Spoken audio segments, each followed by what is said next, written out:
Welcome back to The Explainer. So glad you're joining us today. Look, if you're running a trucking business, or maybe you're gearing up to start one, you already know that navigating federal regulations can kind of feel like trying to read a map in the dark. It's confusing, right? But today, we're turning on the lights. We're going to take those dense, frustrating federal rules and transform them into a clear, manageable, and honestly, a highly actionable roadmap for your business. Let's just cut right to the chase with this. It is a harsh reality that one single mistake in FMCSA compliance can literally shut down your trucking business overnight. No exaggeration there. A lot of folks jumping into this industry just don't fully grasp the massive financial and operational risks they're taking on if they ignore or misunderstand these rules. Your livelihood absolutely depends on getting this right. But hey, take a deep breath. Navigating the rules of the road is totally doable when you've got the right guide. And that's exactly what we're doing today. We're going to demystify this whole shebang together so you can stop stressing over paperwork and get back to what you actually do best, keeping your trucks moving and keeping your business profitable. So here's our blueprint for the explainer today. Number 1, we'll meet the FMCSA.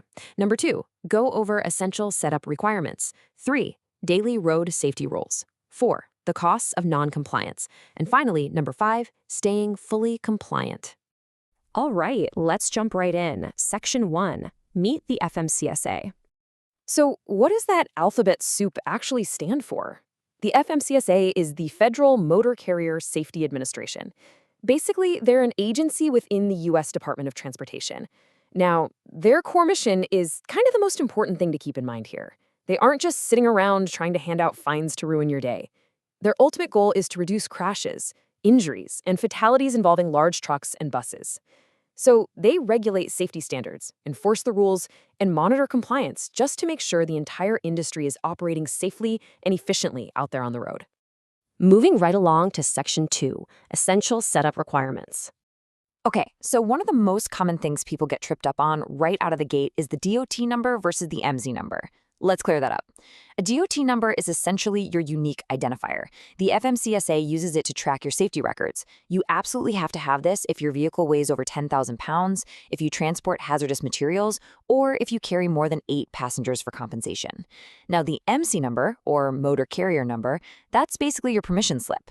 You specifically need an MC number if you're an interstate carrier transporting goods for hire across state lines.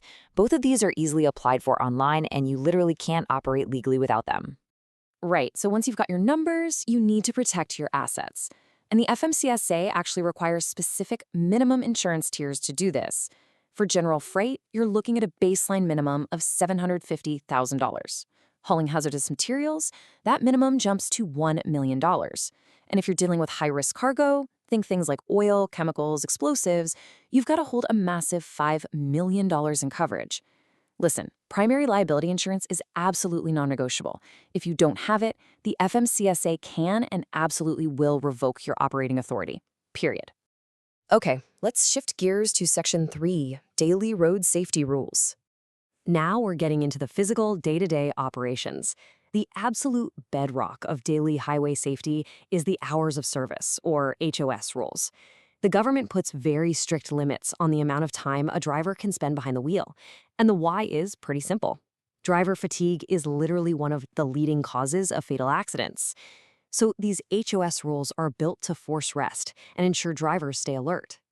The most crucial number you've got to remember here is 11. Drivers are allowed to drive for a maximum of 11 hours. But, and this is a big but, that's only after taking 10 consecutive hours off duty.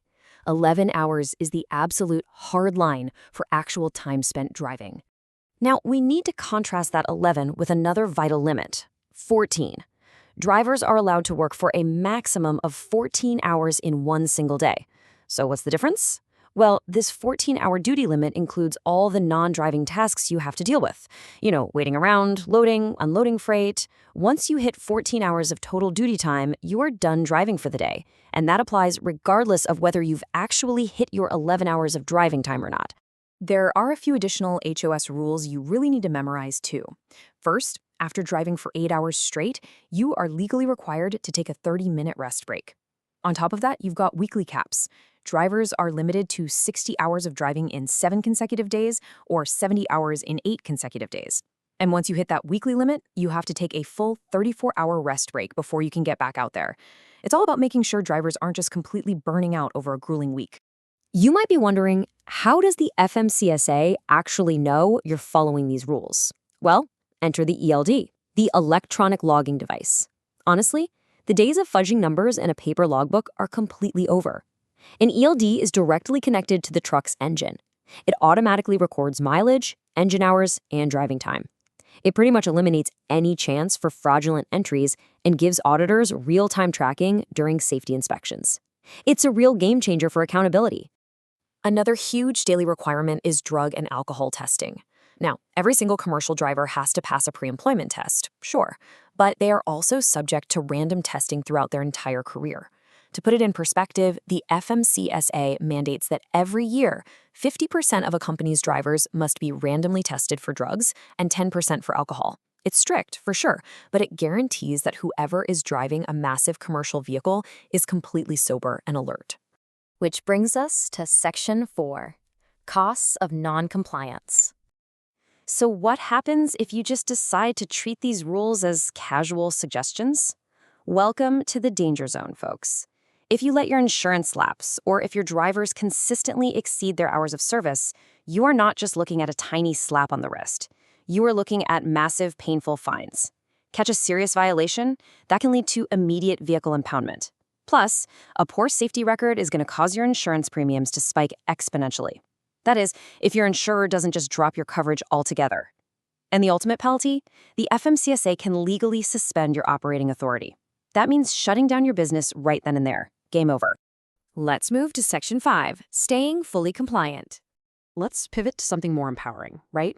How do you take control and actively protect your livelihood? Here's a super practical 3-step checklist. Step 1, stay updated.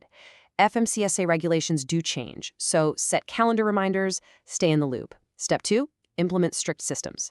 Really lean into those ELDs to rigorously track hours of service and keep flawless records of your drug and alcohol tests. And Step 3, invest heavily in driver training. Make sure every single person on your team thoroughly understands these rules inside and out. An informed driver is absolutely your best defense against a violation. And that brings us right back to our core theme for today: clarity, not confusion. Understanding these requirements, from getting your DOT and MC numbers to securing the proper insurance to nailing the daily safety rules, is the absolute key to running a successful, stress-free trucking business. Listen, compliance isn't just some annoying burden. It is literally the ultimate strategy for keeping your trucks rolling and keeping your profits flowing. I want to leave you with a quick question to think about as we wrap up this explainer. Look at your operations right now. Is your fleet fully compliant today? Take everything we've unpacked here, do a quick audit of your own business practices, and make sure your foundation is rock solid. Don't wait for an audit to find out you've got a leak. Keep learning, keep growing, and I'll catch you in the next explainer.